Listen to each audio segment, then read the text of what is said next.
has definitely been poking the bear.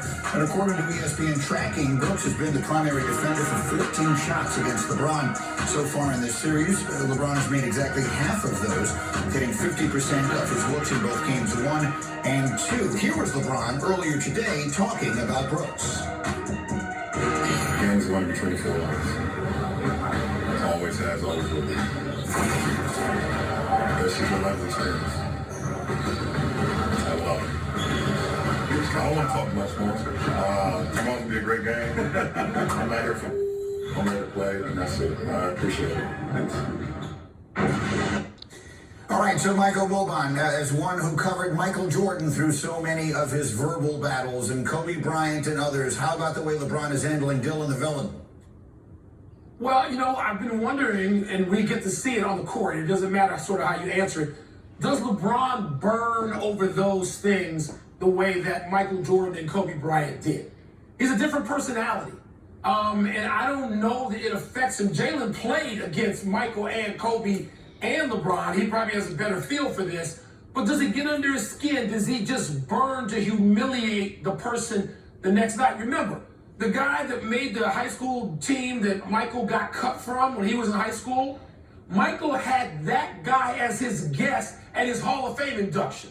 All right, so, I mean, what burned Michael was part of his great charisma. And I remember Mark Price, I guess it was Brent Price, Mark Price's brother. Brent Price talking about an incident that had happened 7 or 8 years earlier where a teammate on another team talked trash to Michael. And Brent Price said, I would never do that. We remember what happened like 8 years ago. I don't know that LeBron takes it that way or deals with it in that way. Jalen, you would know more about that. But Kobe and Michael, oh my God, you would be waiting for this confrontation as a game within a game. I don't know that LeBron handles it that way.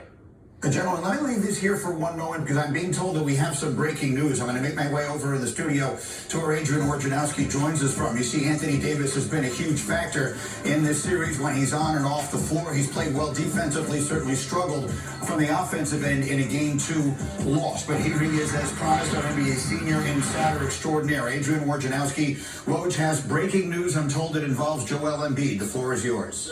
Greeny, Ramona Shelburne and I are told that Joel Embiid underwent an MRI today on his right knee back in Philadelphia, has a sprained right knee. He is out tomorrow for Game 4 against the Brooklyn Nets. There's optimism that Embiid could be back in the lineup as soon as early next week. Now, Game 4 with the Sixers leading 3-0 tomorrow. They play again on Monday in Philadelphia, if necessary, Game 5. And then they're off again until Thursday.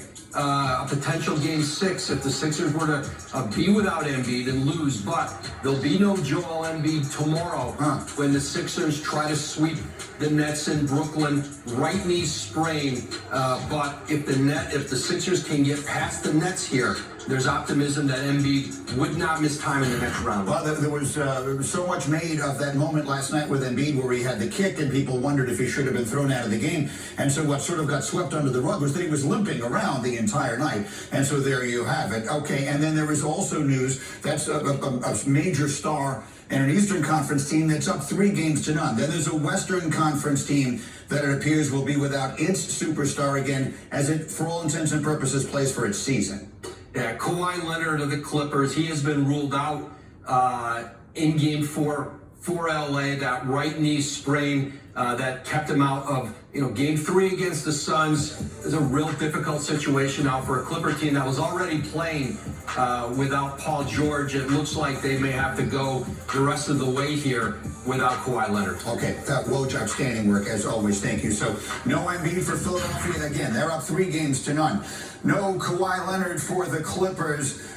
So let us get reaction over here. Stephen A., you've had a lot to say, of course, about Kawhi Leonard. That got a lot of attention today on First Take and other places. How about this latest news on Joel Embiid, that he's got a knee? We wonder how that impacts him going forward in this postseason. The only reason I'm concerned about Joel Embiid is because you want him available for the next series against Boston, because Atlanta will be out in 5 games at the most, and so will the Brooklyn Nets. It is really that simple to me. I don't expect those series to amount to much. We're just waiting for the Boston-Philadelphia encounter.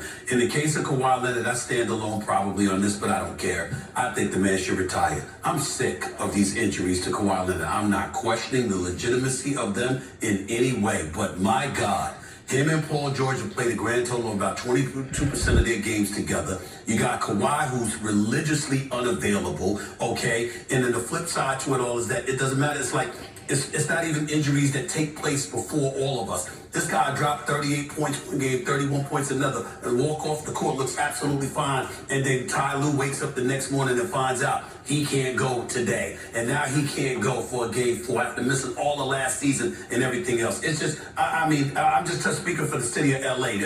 I'm telling you, this is how a lot of people feel. It's just the latest, man. It's a damn shame. Certainly is frustrating in that case. Jalen, how about it? The two significant injuries here. Well, the one thing about Kawhi, and I've followed him since he was in high school. We both played for Steve Fisher, and he went to San Diego State.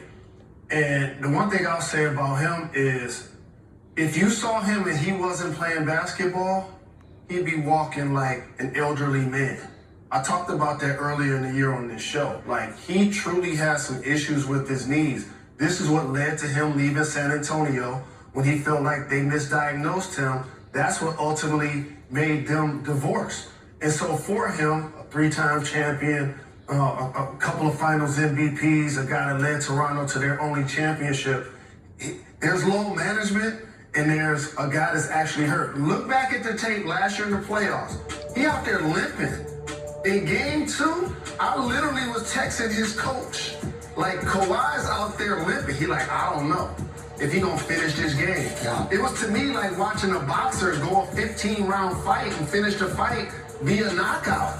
So I wasn't truly surprised that he didn't play in the next game. All right, so there you have it. Again, no Kawhi Leonard for the Clippers, no Joel Embiid as they play Game 4 against the Nets. I have to leave it there for the moment. We're getting set now to take you to the Garden. The Knicks and the Cavaliers are almost ready.